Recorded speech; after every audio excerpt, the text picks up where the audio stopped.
Hi, welcome to the YouTube live of Disha in Australia, and we are tuning live in just a few seconds. Till then, you can welcome Carlos on board. Hello. Good to be with you. Thank you so much for coming here today. It's a real pleasure. I haven't started, it was just for that.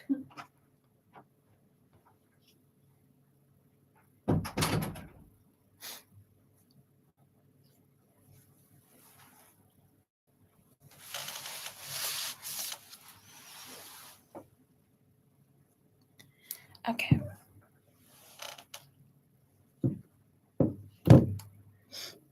Hello, namaste, and welcome back to Disha in Australia. Thank you so much to everyone who has tuned in. Today we have Carlos on board with us. Hey, Carlos, how are you feeling today? Hey, Disha, good. Hey, everybody. It's good to be on. All right. We would like to start a little introduction of yours. So, would you like to tell the viewers what you do and about your company, everything? Yeah, sure. So I'm Carlos Aguilera is my name. I'm 42 years old. I was born in and I grew up in Santiago, Chile. That's where I spent the first 9 years of my life. And when I was almost 10 years old, I came to Australia. My family and I immigrated here. So I grew up as an Aussie here in Canberra. I think it's the best city in the world, really. And basically, I today run Chillibeanmedia. It's a company that is a digital marketing and fundraising agency that is based here in Canberra. And we are super blessed to be able to help businesses and charities around the world. And so we not only do all of the digital fundraising and marketing stuff for charities, but we have also, as a company, invested and created technology that has not existed before. It's technology that's really helping charities around the world to raise money for their causes. That's amazing. So, how do you feel about being on the radio today? Have you been to a radio before? I have many times. Yeah, I've done interviews before on radio, but this is definitely my first time that I've ever been live on YouTube. So that's exciting. Well, that's interesting. You have new experiences every day. Yes. So, we have a bunch of questions for you, Carlos, today. How do you feel about your day today, to start with? So I'm always excited as a person. I'm super optimistic, always very excited, always looking ahead to what the next second of my life looks like. So I'm ready, whatever you have. So your business is combining social welfare and business. That's right. What gave you an idea to combine social welfare and business, and how do you feel it's going at this pace? So what gave me the idea is basically that I'm somebody that really likes to disrupt different areas, right, of life. And so one of the things that I encountered many years ago with business is this concept that business is for profit, which is fantastic. It's a really remarkable and outstanding thing, right? But something that has always really been downplayed in the world is business for good, right? And I think that today we are riding this wave of new businesses and new corporations and enterprises that are actually creating services or products, really not only for profit but actually for impact. And so, as a business and as a CEO, it's really exciting for me to be alive and running a business today, and a business that is not only focused on serving brilliantly here in Australia, but also can extend around the world. And what really excites me is that whatever we are doing with our business, not only can it be for profit, of course, for the company, but it can just have such a brilliant level of impact around the world, and impact that can actually benefit people. So it's a really exciting thing for me, right, to be leading a company that is looking at the best ways that we can generate income, but also to generating impact.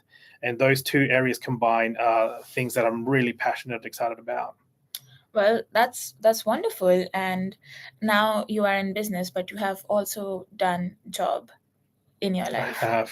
right? Yes. So how has been the shift from job sector to business now? Yeah, look, I think it's a really great question because I think like much of the world, yes, I grew up in Canberra. I went to school and to university, and then I immediately slotted into kind of like the workforce, right? It's basically what happens after the fact.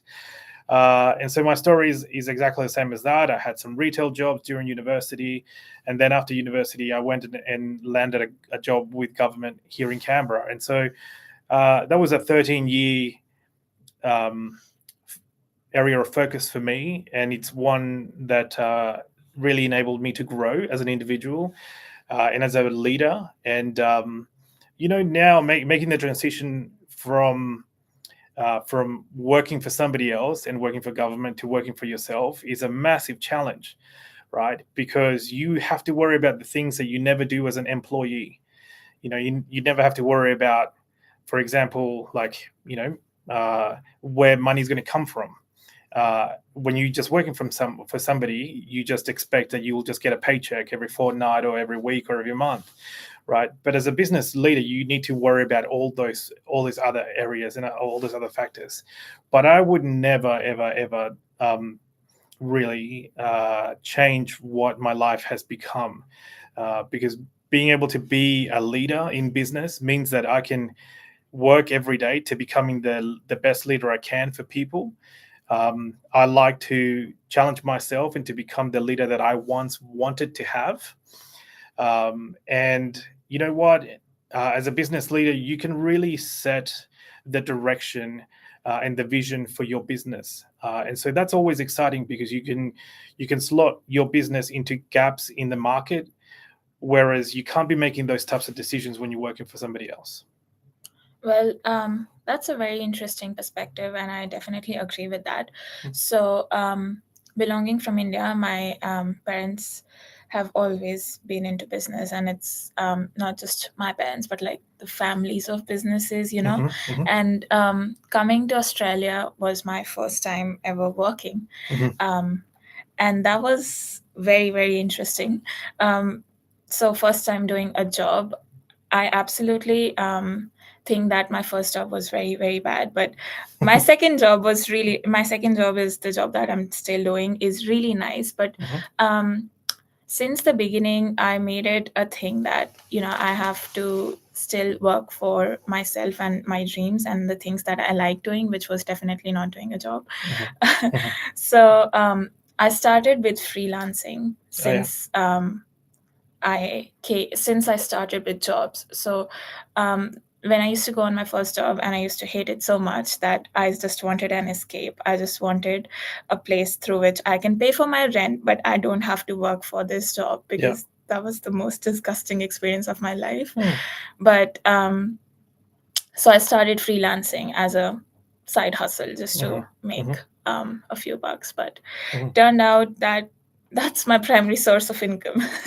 So that's the thing you start doing when you know that this is the issue that you don't like, and you start working on it, you start enjoying it. And when you're working for yourself, you're very flexible with when you want to work, who you want to work, how you want to work, how you want to do things. mm. And that's the most interesting transition, because in my job I also do retail Mm-hmm. um, on weekends. So in my job sector, which is my retail job, I have to work according to my managers. I Mm. have like particular goals for the day. I have this budget that I have to make. I have to Sure. do sales and incentives and stuff, Mm-hmm, which is a good experience. mm-hmm, But at the same time, it doesn't give me a liberty to think about, or like, if I see the figures that this is the amount that I'm making for that company and this is what I'm getting paid, mm. and you feel that transition, Mm. you feel that this is not what you want in your life. Mm. So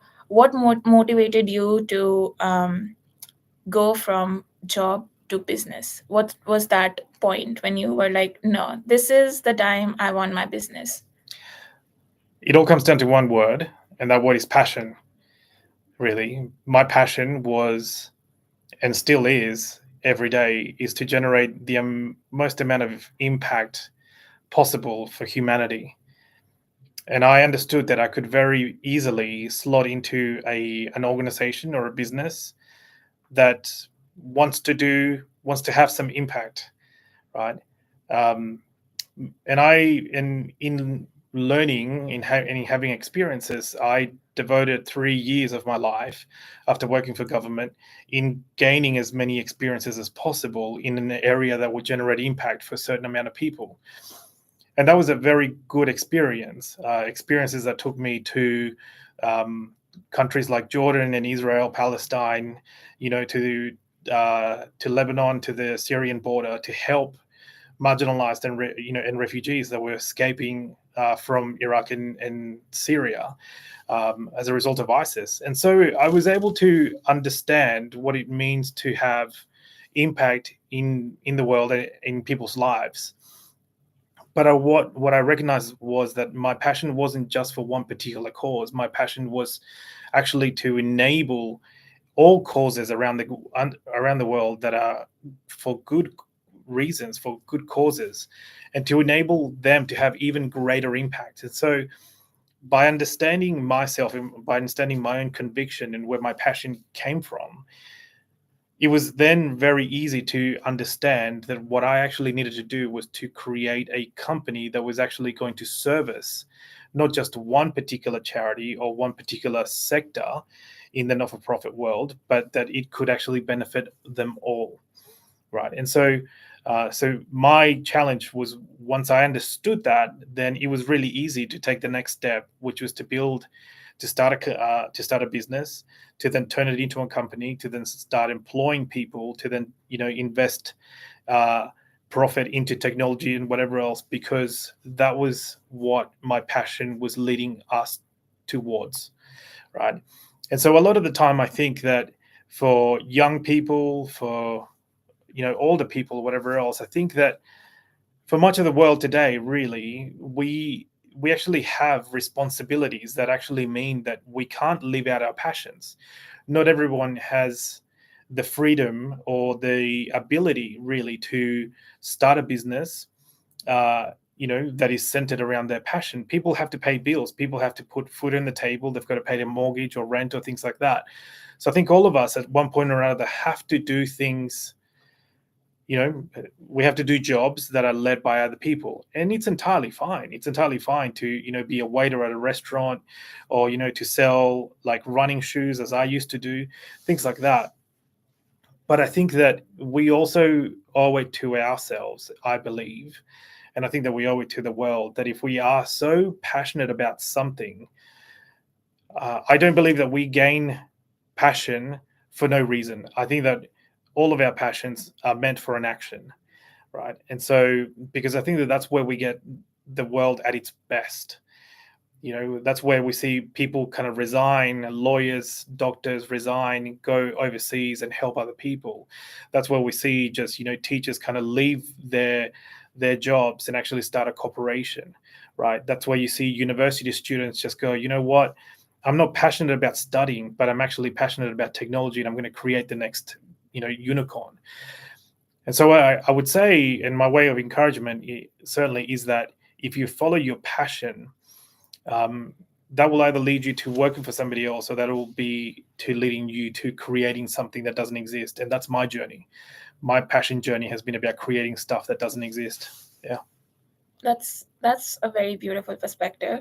Um, where I have this one quote on my study table that I wake up to every day, which is, "If you don't build your dream, then someone will hire you to build their dream." Mm-hmm. And that just is one thing that keeps me going every day. That I have to make sure that my dream comes into a reality and it doesn't remain a dream. That's the biggest fear I have, that I don't want my dream to be a dream. I just want it to be a reality. You want to make it a reality. Yeah. Yes. I remember when we met at the ANU Entrepreneurship Club Mhm. event, and I asked you that there are so many points in my head and I don't know how to, just make a path out of it. And you said that you have to focus on what you actually like. and what you are passionate about. Mm. And um, I was traveling through the bus and I saw this regatta point thing, and Mm. I just wanted to go there since so long. And there was this one moment when I was there, but everyone was like, "No, we are running late. We have to go." Mhm. And so I stayed at that point, and I was like, "I don't care if anyone leaves." Um, and I just took 1 hour to myself to actually think what I like. Mhm. And then I had 10 pages of what I want to do. Mm. And now I finally know what I want to do, Mm. which is so great, because until and unless there's like an external factor that tells you that this is the thing that you are lacking, Mm. because sometimes you are not able to see your own criticism yourself and you Mm. need someone to point that out Mm. and tell you that this is what you need to do. Mm. And that's one of the my latest reflections. That if someone is telling you that this is something you might be lacking, instead of like taking it as a criticism, you might just take it as a word of wisdom Yep. and try to improve on that, and maybe you can get something that you were looking for. Yeah, yeah. Look, I think that's really right. I think it's very easy and very basic to have a mindset, certainly around what is successful, right? And I think that most people today really focus on what is successful, but very few people actually concentrate and really rely on just living each moment and taking little steps and progressing. We don't. We tend to not be very patient around, the amount of times that it takes for us to progress and to think through really what we want to do with our lives, right? I think that we owe it to ourselves to really take time to really study what is truly our passion, right? Because the world is so big, right? There's 8 billion people alive today. And I think that at one point or another, you are bound to reach hundreds of millions of people that will have the same amount of passion, Mm. right? And so then business effectively is about then finding all those people and connecting and building a community with them, right? And you can build a community around a service or a product, right? But that's what business is all about, right? It's actually connecting with the end customer, which today really looks like an online community. Yeah. Well, thank you for sharing that. So, we have a question for you. Mm. So, based on your experience in various jobs and your life, what was that something that you wanted in your organization and you have it? What I wanted in my organization, and now I've got it. Uh, yeah. So look, since 2018, Chillibeanmedia has been entirely remote. It's been a remote team, because I just made the point about how business is about finding an online community, a community to really to build an idea behind. And so I wanted to utilize, the world and resources from around the world and brilliance from around the world, really into building a company. Now, it's not a model that is often used.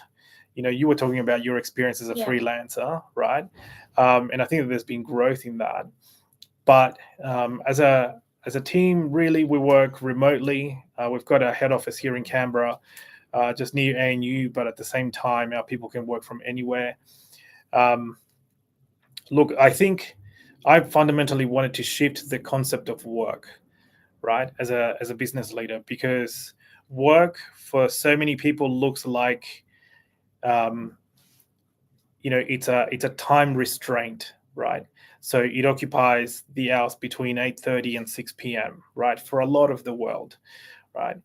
But what I wanted to shift was that we should be able to run a business, be able to pay people for their brilliance, be able to pay them for what they do and what they love doing, and to allow them and to give them the trust that they can do what they're brilliant at for whoever, Mm-hmm. wherever they want, right? And so we really founded that as a company, and today we've got people around the world that are doing their brilliance for all of our clients, and serving our tech platforms in a Yeah. way that means that they don't have that restraint over their heads, that they've got to travel to an office, that they've got to be in an office for a certain amount of time. Our people effectively uh, have aims every single week, they've got targets to meet, Mm-hmm. right? And so those targets are centered around the projects that we are doing for our clients. And if they can do them in 3 hours, then fantastic. They still get paid their salary, right? But we are really revolutionizing the way that we consider what work looks like, right?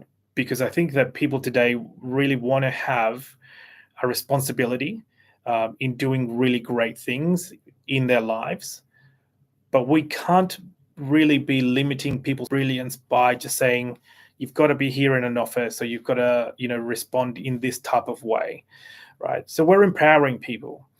As a business leader, really, my focus is to trust people all the time.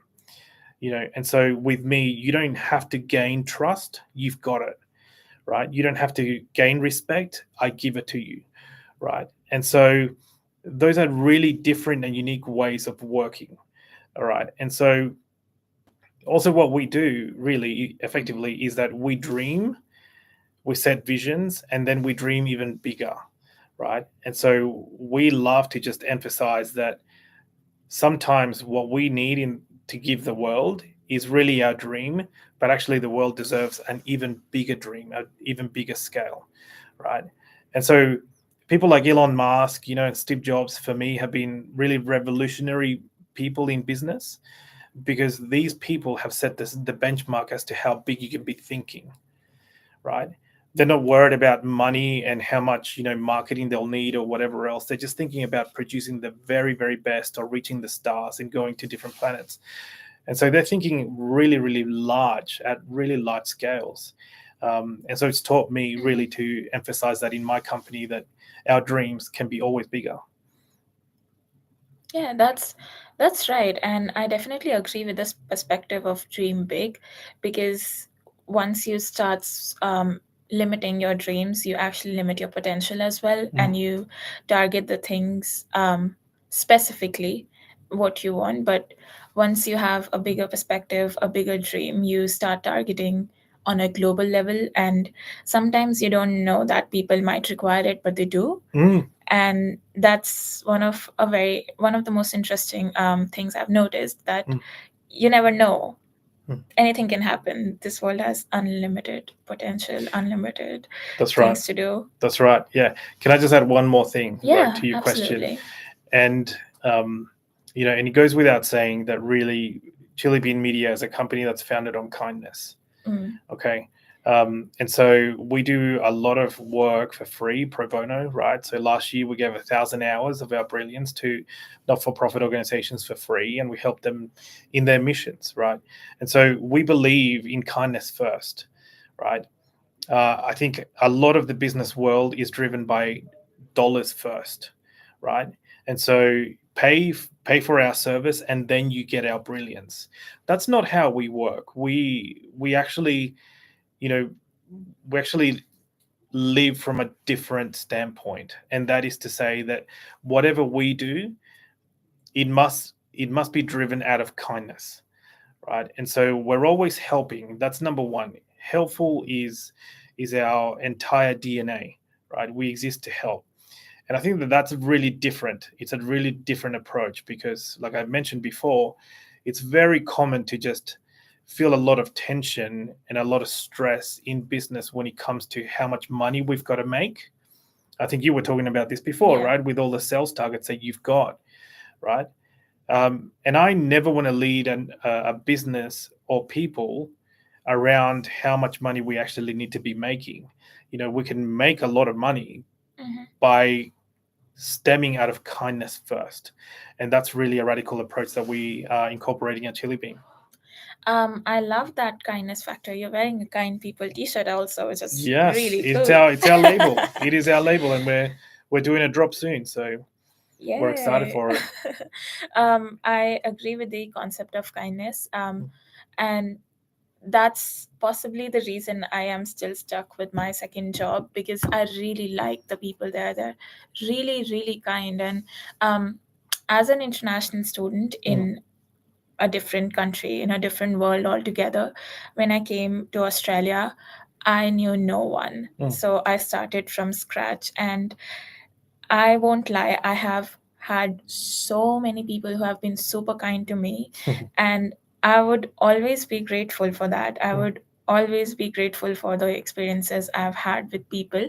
Um, Not everyone that I've met has been really nice or really kind, and it's not that I've not met mean people along my way, but I have met the kindness in the most smallest way possible. Mm, And as a teenager, at this point, I think these are few lessons that I would want to carry forward in mm, my life as um, a human being. mm. And seeing just people being kind to each other for no reason at all, or just like they woke up and chose kindness, and that is so beautiful. Mm. um, there have been times when I did not even expect people to help or to people to be kind, but they have been very, very kind. And um, coming from a different cultural background into Australia, this is one thing that I always take forward. So like pay it forward. Mm, Whenever I receive kindness, I try to pay it forward. mm. So and it gives me happiness again. So you pay forward the kindness, you receive happiness. And Yeah.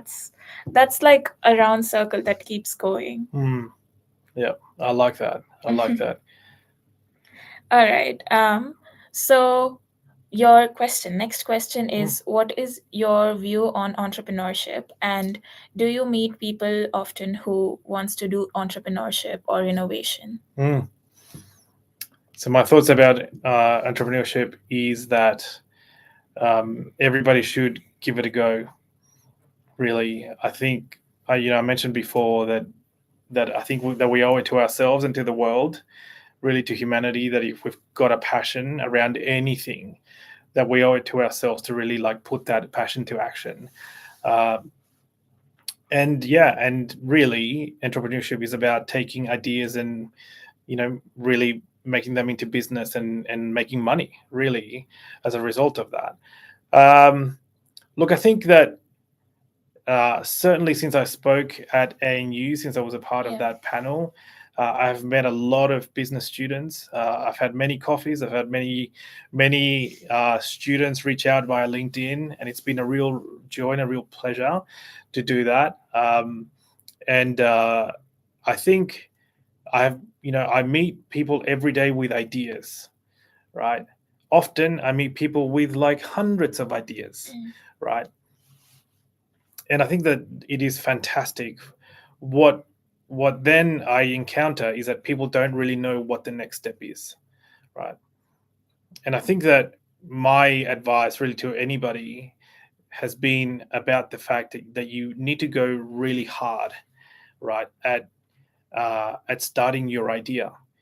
I don't believe that there are any bad steps to take, right? I think that if you really understand the trajectory of life and the trajectory of business, of any business, is that it's always always stop start. It's never as fast as you want it to be, right? I think when we start, we feel really happy and really passionate about progress. When we've got to stop or we've got to redefine our idea, we take that as a failure, Mhm. or all of a sudden, we're not going as good as we could. I encourage young entrepreneurs to go really hard at the process, but then have a lot of patience around the results. Okay, and because I think that too often we hear that people need to be patient around their businesses. No, I don't think you need to be patient, right? I think really life is short, right? And I think that you owe it to yourself to just kick starting your ideas, right? Have a coffee with somebody, go talk about it, write a blog, think what people start to understand what people think about your idea. I think those are really good steps. um, but there's nothing that you can do that is bad at getting your idea off the ground. Go as hard as you possibly can, but then also invest into understanding that you'll need to be Yeah. patient in seeing the results. Yeah, those will take time. You know, some people will take 2 weeks to get back to you when you've offered to have coffee with Yeah. them, right? but then reach out to other people and ask more and more and more. So I believe that, particularly in a country like Australia, we definitely need more fresh ideas, more young ideas. We need more entrepreneurs. And, I think that as a business leader here in Canberra, I'm really excited about the wave that's coming, right? I think it's gonna, in part, gonna be driven by international students that are coming to Australia with big, bold ideas, Yeah. and they are the ones that just understand how to really push their ideas out into a market. Yeah, I think that Australians in large are very shy, very timid around putting their ideas, Mm-hmm. to use. Um, yeah, and I think that there's an evolution that's coming, and I'm excited to see it. So, you talked about international students, and is there any experiences that you have had with them that makes you believe in that idea? Yeah, look, I mean, the boldness in coming to another country is huge, right? Yeah. That 18, 19-year olds can like leave their homelands, right? Uh, a lot of the time they've got to learn a different language, they've got to adjust to a different culture, right? um, and sadly a lot of the times they might be like alienated, really, Yeah. because the world is very different to what they're used to. um, and so I think that it's entirely inside of those people who have the boldness to pick themselves up from one country and go and establish themselves in another, that they would then have the same boldness to start a business, and to start a business that would be very, very successful, because they've already backed themselves Yeah. into that. Today I'm running my company, right? Mm-hmm. But I mentioned before that I was born in a different country, right? And so I know what it's like to immigrate, and I know what it's like to see my father and my mother pick up work just in order to survive, right? And so the boldness that I have in starting my own thing is because I've seen it, and I've witnessed it, right? And so I genuinely think that international students have that boldness. Whether or not they've got the passion to do so, that's a different question. Um, and so I think that young people like yourself can absolutely start this wave, right, Mm-hmm. of encouraging others to do it, right, and to be the leaders really of boldness. Yeah. you know to not sit back, to take no, and then just to pursue a yes. Yeah, and I think that you can do it. Well, thank you so much for sharing that. Um, so, is there anything that you would like to say to your younger self or any young person who is listening to the show right now? That's a really, really good question. um,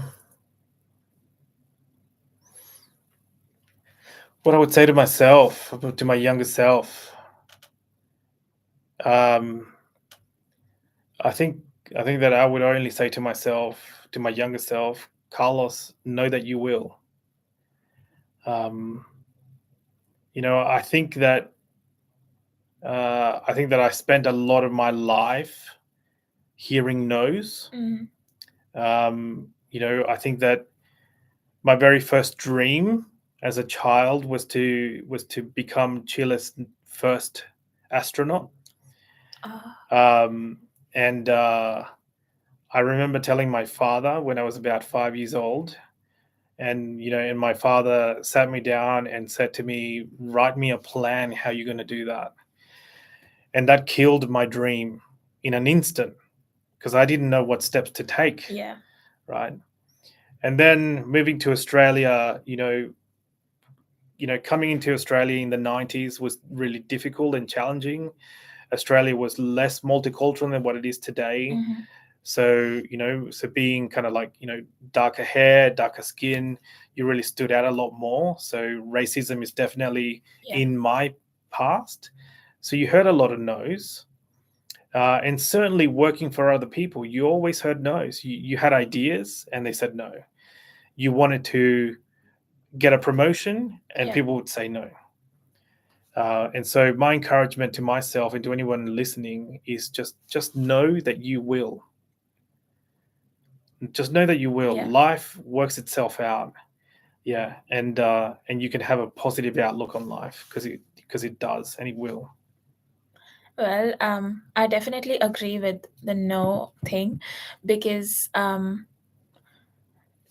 I was much younger than I am now, I don't know how to define that, but Mm. like when I was 14 or 15, that was the moment when I actually started venturing out. And before that, I used to be in my own shell, doing just like the things that were around me and not exploring. Mm-hmm.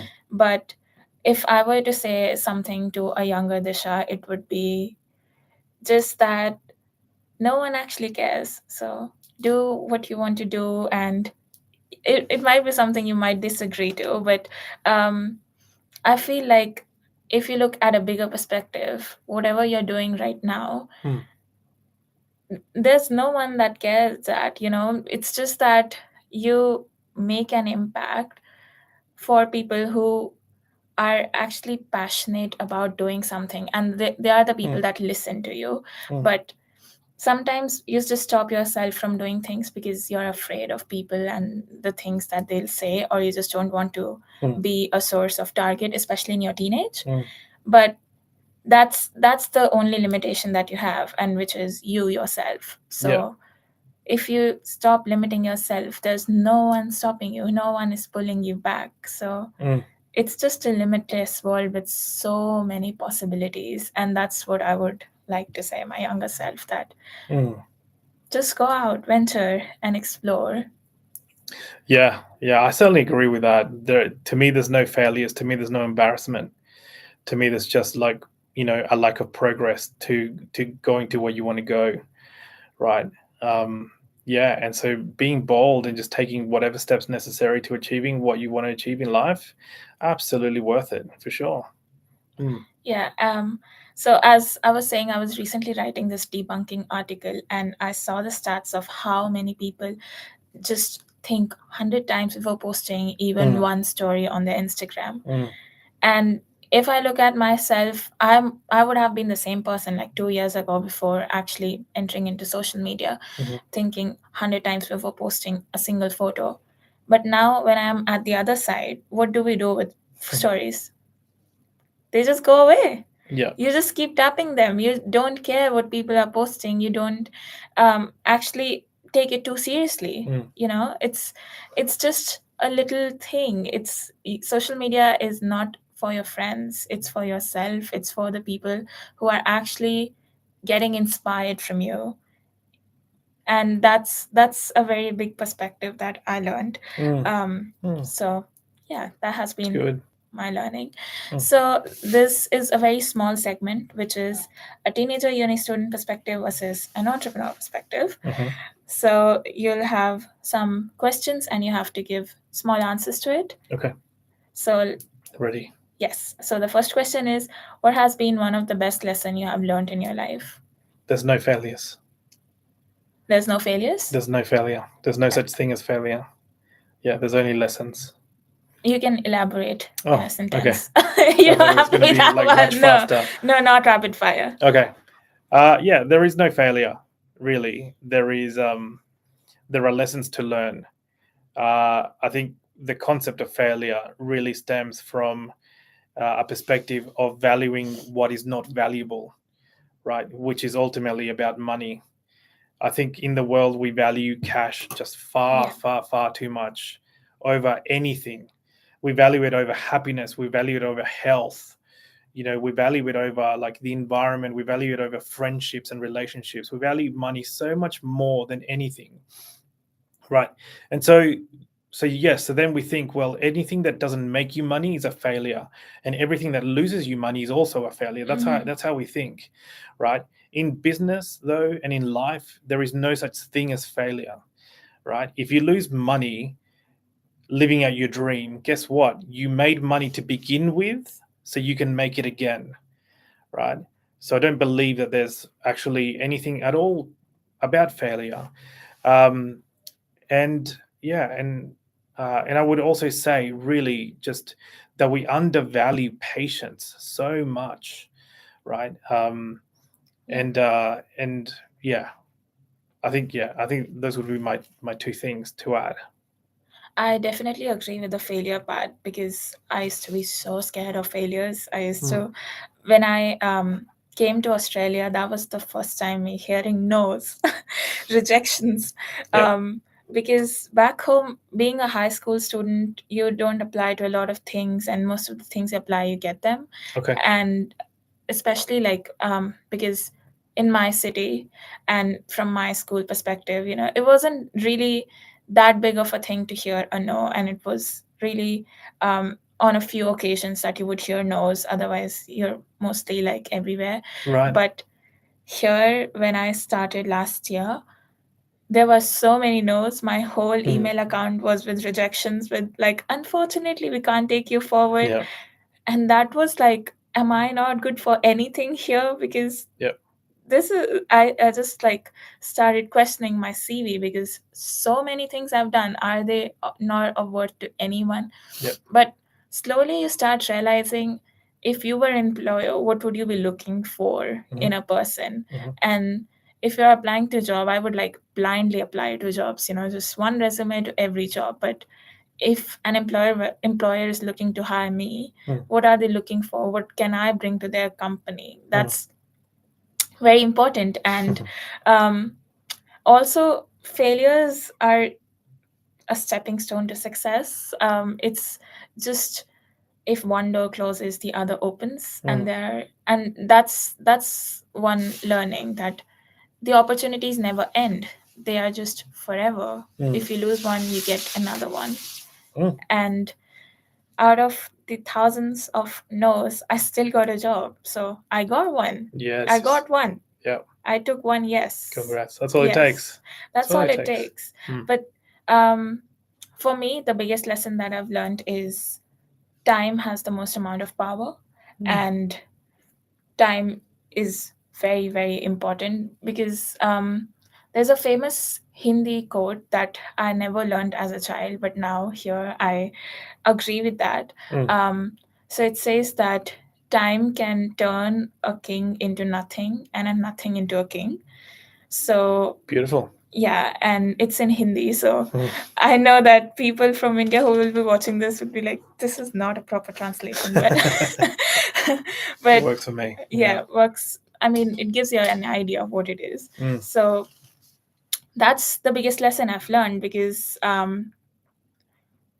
it has changed my life, time itself. And even like when you're talking to people, you're borrowing their time, and that time could be used in a lot of other things. People who value money would like to use that time to make more money. People who value marketing do marketing, whatever. Like, no one is ever too free, but everyone has some time that they are happy to share with other people. Yep. And that's the most valuable piece of time that you are taking. And it's like, there might be so many things that they might say in that particular time that could help you so much, or could give you a vision, or could just give you ideas that you were looking for. And not just with people, but in my entire life, I've seen how much big role time plays. You would not imagine yourself in a place 2 years ago, but you might be in a bigger place after 2 years. And you'll be thinking how badly you wanted that one thing. And then you'll be comparing that, this is the life that I have right now. So time has the most amount of power. Yeah, it's very good. Okay, so the second question is, what's the most kindest thing you have experienced? Wow, the most, man. I will tell you what act of kindness really impacted me probably the most, and that was in 2017. Um, I went to Lebanon, to the Syrian border, to help establish refugee camps for women and children that were fleeing ISIS and their government, the Assyrian government in Syria. Um,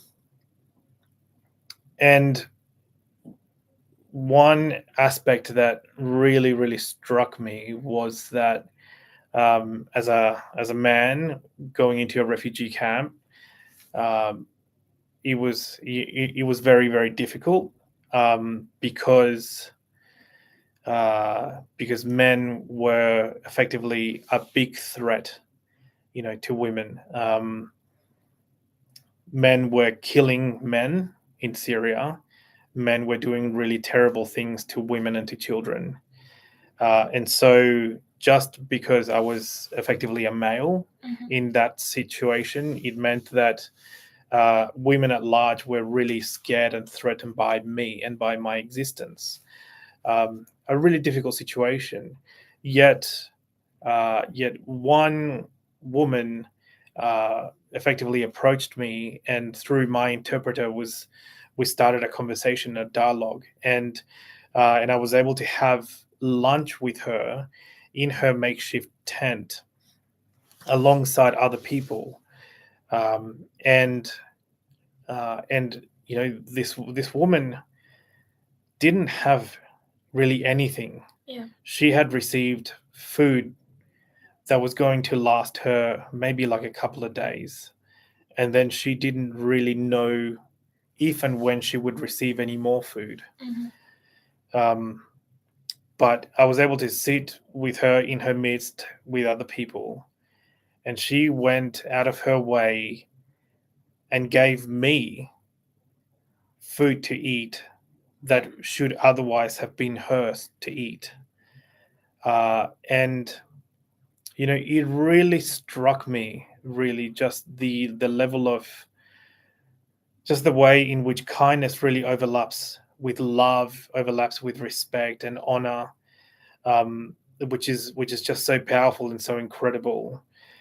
uh, but that act of kindness, that, and look, I wasn't hungry, I wasn't there to eat, I wasn't asking for food. Yeah. you know um, I, I, in my mind, she should have kept her food for her and for her friends and family instead of giving it to me. But she just felt that that's exactly what she needed to do in that moment, and it was just a really beautiful and radical gesture, right? Um, and it impacted my life so much that so many times the people that have the least amount are the ones that give the most. you know Yeah, i that's so true. I live on social media, and now, today you've got all of these kind of young people that they sort of fake being homeless, and they approach people asking them for money, this and that, and no one ever gives them. Yet they approach another homeless person, and that homeless person Yeah. is the one that gives, and it's just amazing. And so that really, really shaped my world, really. Um, and that and that at one point or another, the humility that she showed, because she wasn't afraid to give what she had. I think that, contrasting that to here in Australia, I think a lot of people just go, look, I've only got 10 cents on me, that's not enough, or we might feel like embarrassed that we don't have it anymore. Yeah. And ultimately we're not generous with that. And so I would say, Disha, really, that is predominantly one of the most kindest moments that I've ever encountered in my life, and it really radically transformed my view of what kindness looks like.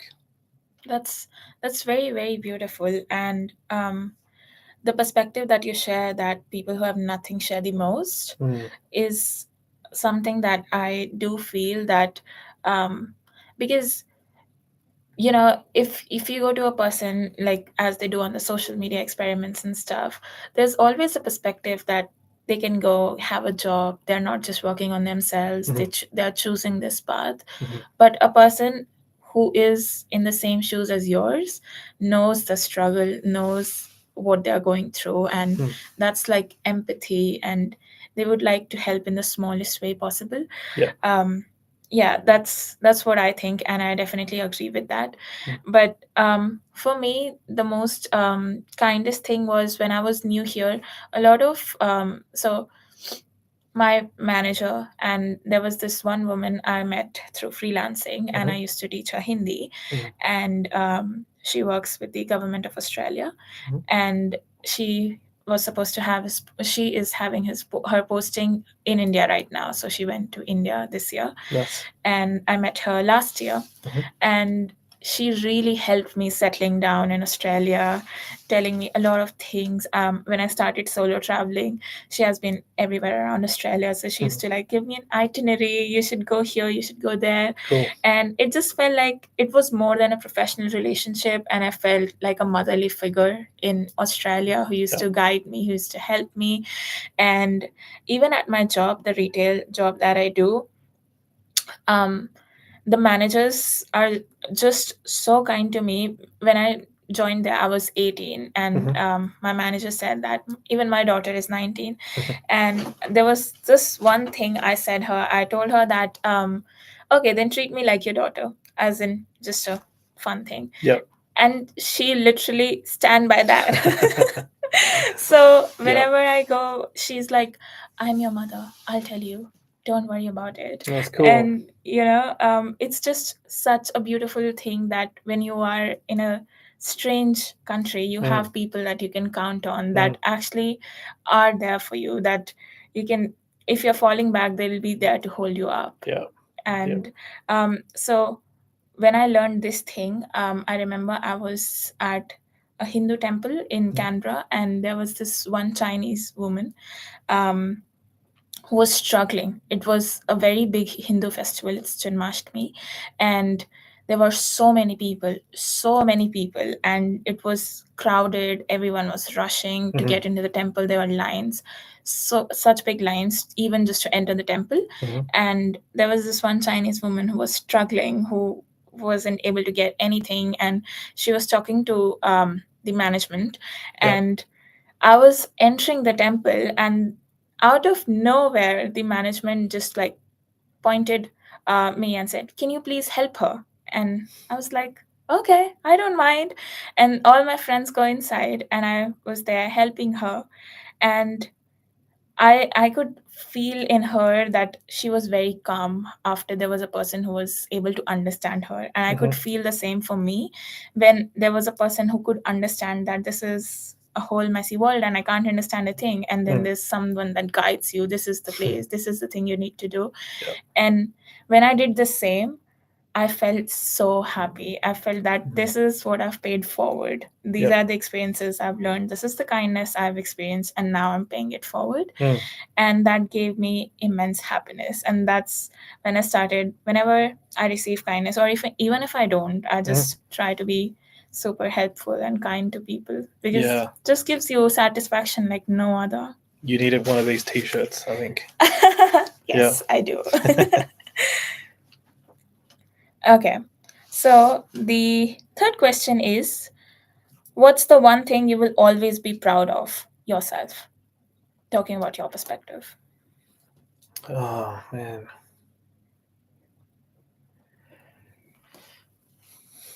A lot.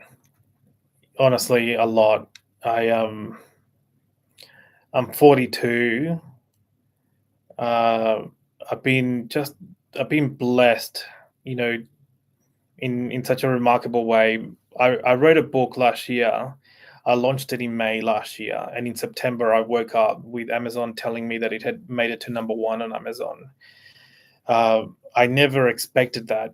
The book, great online fundraising, is just, it was just an idea to help charities to raise money well online. Never expected for it to have, that success, that level of success. I'll always be proud of starting a company. Yeah, I'll always be proud of the fact that in 2015 I ran an ultra marathon across Israel and Palestine that raised a ton of money for refugees. Yeah. I'll always be proud of all of those things. Don't get me wrong, but I think the number one thing that I will always focus on being the most proudest is being a dad. I'm a dad of two incredibly gorgeous kids. Ari, who's 8, August, who's like about to turn 6. And at no point in my life did my life ever change as much as when I became a dad.